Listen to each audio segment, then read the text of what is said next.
ايوه يا جون، انت في؟ ايوه يا جون، ايوه يا جون يا حبيبي. عامل ايه؟ عاش من شافك. عاملين ايه في امريكا هناك؟ كلكم كويسين؟ طب الحمد لله الحمد لله.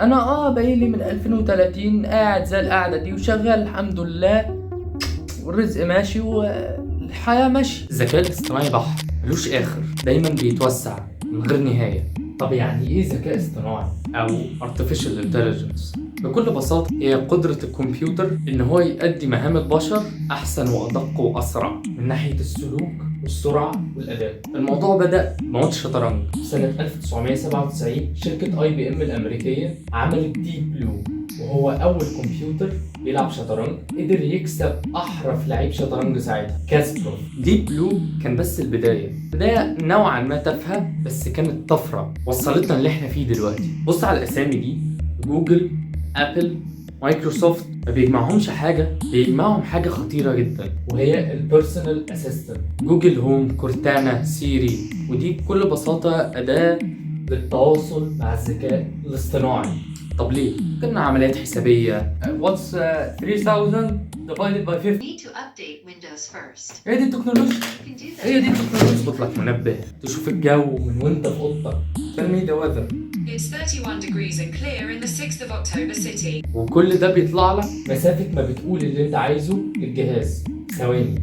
طب هنستفيد ايه من كل ده؟ هتستفيد ان انت ممكن تعمل كذا حاجة في نفس الوقت، المالتي تاسكينج. انا مثلا قاعد بذاكر ومرة واحدة ضربت معايا ان انا اشغل امبيت ميوزك مثلا. بكل بساطة هتنادي وانت قاعد بتذاكر، تقول هي سيري مثلا بلاي امبيت ميوزك، المزيكا هتلاقيها اشتغلت وانت لسه قاعد بتذاكر ما قمتش من مكانك.